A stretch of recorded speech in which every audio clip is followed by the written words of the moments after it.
नमस्कार साथियों। आज हम बच्चों के कानूनी अधिकार के बारे में बात करेंगे, जिसमें हम प्रमुख रूप से बालकों की देखरेख संरक्षण अधिनियम के बारे में बात करेंगे। बच्चों के कानूनी अधिकार क्या है? सरल शब्दों में कहे तो बाल अधिकार बच्चों के मानव अधिकार है। हर बच्चे के पास में अधिकार है, चाहे उसकी उम्र, जाति, लिंग, धर्म या जन्म स्थान कुछ भी हो। यह अधिकार अंतर्राष्ट्रीय कानून में बाल अधिकार सम्मेलन में निहित है। यह मानना है कि बच्चों के साथ निष्पक्ष, समान और सम्मान के साथ व्यवहार किया जाना चाहिए।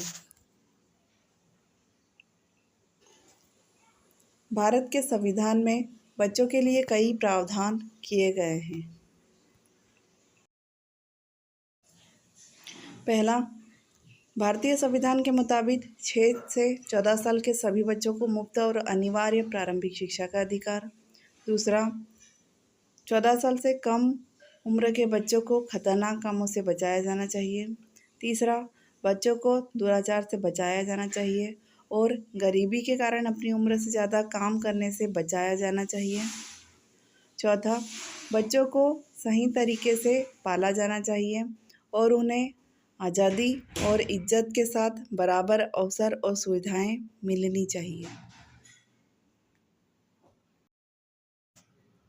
पांचवा, बाल मजदूरी निषेध और अधिनियम 1986 के मुताबिक 14 साल के से कम उम्र के बच्चों को कारखानों या खानों में काम नहीं कराया जा सकता है। छठवां, दंड प्रक्रिया संहिता CRPC की धारा 27 के मुताबिक किशोर अपराधियों का मुकदमा सौहार्दपूर्ण तरीके से चलाया जाना चाहिए।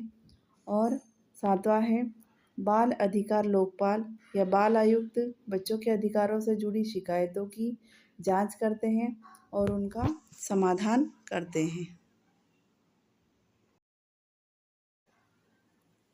बच्चों के 54 अधिकार क्या हैं?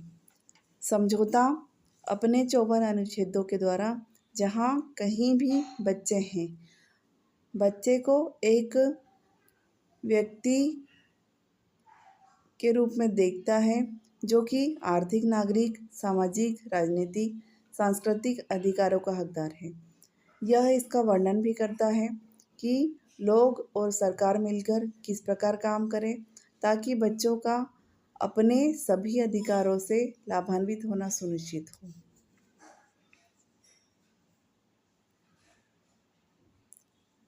सबसे महत्वपूर्ण बच्चों के अधिकार क्या हैं? राष्ट्रसंघ ने बाल अधिकारों की जिनेवा घोषणा 1924 को अपनाया है, जिसमें सामान्य विकास के लिए आवश्यकताओं को प्राप्त करने के लिए बच्चों के अधिकार, भूखे बच्चों को भोजन पाने का अधिकार, बीमार बच्चों को स्वास्थ्य देखभाल प्राप्त करने का अधिकार, पिछड़े बच्चों को पुनः प्राप्त करने के अधिकार, पांचवा, अनाथ बच्चों को आश्रय पाने का अधिकार।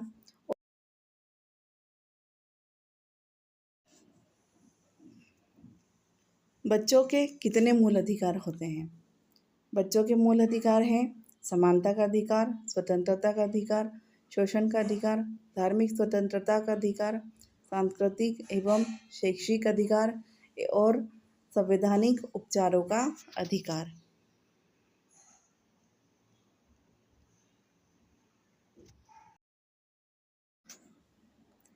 बाल कानून क्या है? बाल मजदूरी निषेध एवं नियमन अधिनियम 1986 के अनुसार 14 वर्ष से कम उम्र के किसी भी बच्चे को किसी कारखाने या खान में काम में नहीं लगाया जाना चाहिए अथवा किसी जोखिमपूर्ण रोजगार में नियुक्त नहीं किया जाना चाहिए। अगर किया जाता हो तो बच्चों के सर्वोत्तम हित को सर्वप्रथम ध्यान में रखा जाएगा। दुनिया भर में बच्चों के 5 प्रमुख अधिकार क्या हैं? 1959 में संयुक्त राष्ट्र महासभा ने बाल अधिकारों की घोषणा को अपनाया, जिसमें बच्चों के पहला है बच्चों के संरक्षण, शिक्षा, स्वास्थ्य देखभाल, आश्रय और अच्छा पोषण। ये 5 अधिकारों को परिभाषित किया गया है।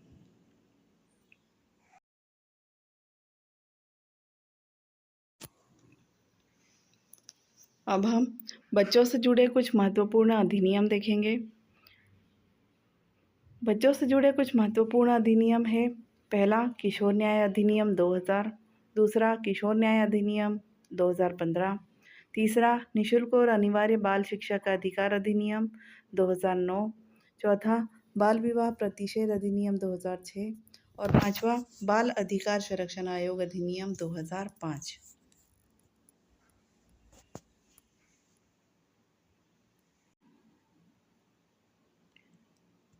किशोर न्याय अधिनियम 2000 को हम विस्तार से समझते हैं। किशोर न्याय या बच्चों की देखभाल और संरक्षण अधिनियम 2000 का मकसद विधि से जुड़े अपराध करने वाले किशोरों और देखभाल की ज़रूरत वाले बच्चों से जुड़े कानूनों को संशोधित और एकीकृत करता है। इस अधिनियम के तहत बच्चों के सर्वोत्तम हित को ध्यान में रखते हुए उनकी देखभाल, संरक्षण और उपचार का प्रावधान किया गया है।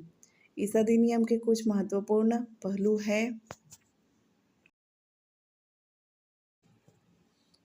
किशोर न्याय बच्चों की देखभाल और संरक्षण अधिनियम 2000 के बारे में। पहला, यह अधिनियम विधि का उल्लंघन करने वाले किशोरों और देखभाल की ज़रूरत वाले बच्चों से जुड़ा है। इस अधिनियम के तहत बच्चों के सर्वोत्तम हित के मामले के निपटान के लिए बाल अनुकूल दृष्टिकोण अपनाया जाता है।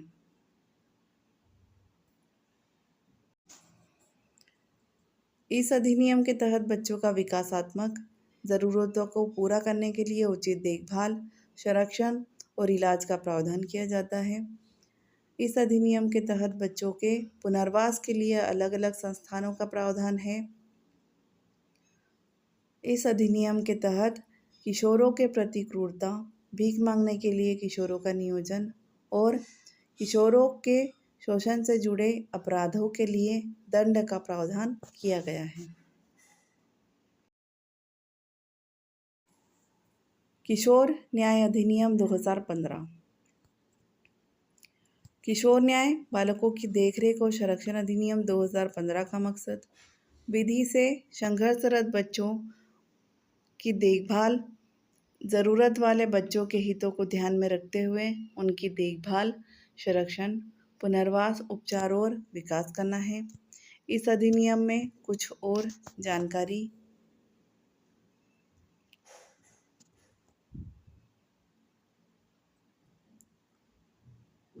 यह पहला है, यह अधिनियम जम्मू कश्मीर को छोड़कर पूरे भारत में लागू है।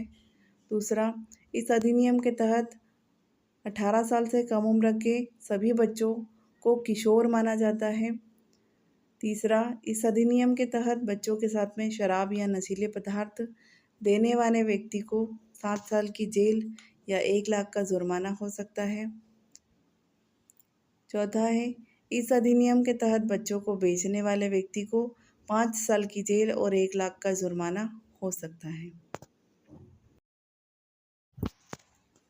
पांचवा, इस अधिनियम के तहत अगर कोई व्यक्ति यह दावा करता है कि वह अपराध करने के समय बालक था, तो न्यायालय जांच करेगा और उस व्यक्ति की उम्र का पता लगाएगा।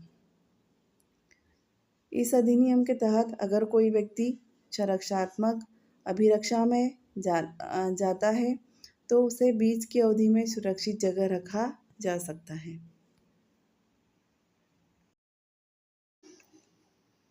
किशोर न्याय बोर्ड। किशोर न्याय बोर्ड भारतीय अर्ध न्यायिक निकाय है जो यह तय करते हैं कि किसी अपराध के आरोपी किशोरों पर वयस्कों की तरह मुकदमा चलाया जाना चाहिए या नहीं।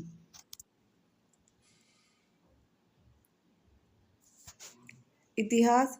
किशोर न्याय बोर्ड का गठन राज्य सरकारों द्वारा किशोर न्याय, बच्चों की देखरेख और संरक्षण अधिनियम 2015 के तहत किया गया था। बोर्ड के सदस्य और पात्रता। पहला, प्रत्येक किशोर न्याय बोर्ड में एक प्रथम श्रेणी न्यायिक मजिस्ट्रेट और 2 सामाजिक कार्यकर्ता होते हैं, जिनमें से कम एक महिला होती है और उन्हें मानदेय दिया जाता है।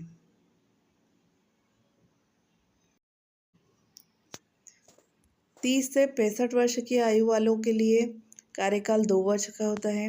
बोर्ड के सदस्य के रूप में अर्हता प्राप्त करने के लिए आवेदक को स्वास्थ्य, शिक्षा, अन्य बाल कल्याण गतिविधियों के क्षेत्र में 7 वर्षों का कार्यरत होना चाहिए या किसी मान्यता प्राप्त संस्थान से डिग्री के साथ योग्य पेशेवर होना चाहिए और बच्चों से संबंधित कानून, समाजशास्त्र, मनोविज्ञान या मनोरोग विज्ञान में अभ्यास करना चाहिए।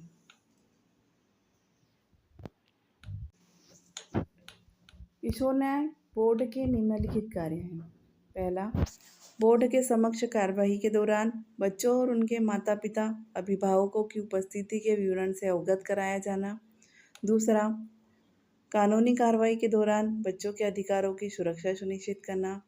तीसरा, यदि वह कानूनी कार्रवाई में प्रयुक्त भाषा को समझने में असमर्थ है तो उसे अनुवादक या दूरभाषी उपलब्ध कराएं। चौथा, यह सुनिश्चित करें कि कार्रवाई किशोर न्याय अधिनियम की धारा 14 के अनुसार की जाए। पाँचवा, किशोर न्याय अधिनियम के अनुसार बोर्ड को सौंपे गए अन्य कार्य।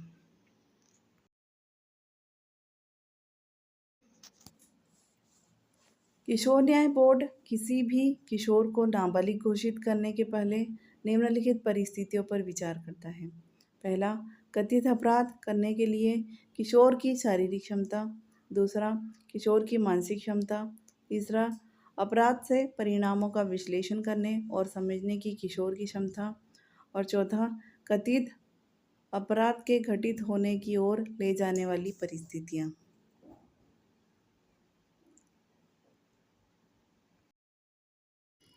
धन्यवाद साथियों। अगले वीडियो में हम शिक्षा का अधिकार अधिनियम के बारे में बात करेंगे।